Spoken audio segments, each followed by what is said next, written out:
Әке көрген оқ жонар, шеше көрген том пішер демекші балам Нұрали.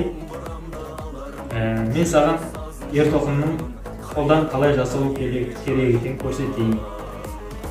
Бұл ер тоқымды жасауға кемінде бір ай уақыт өтеді.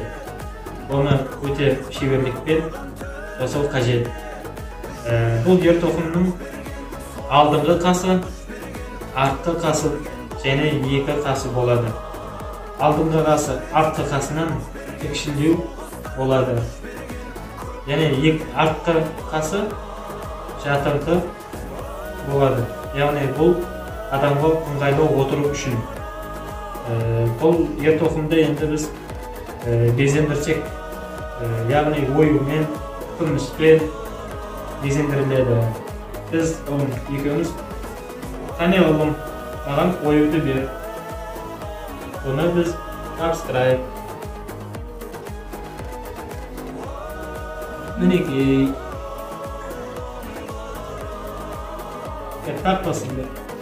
Тартпасын салам. Бәрекелді.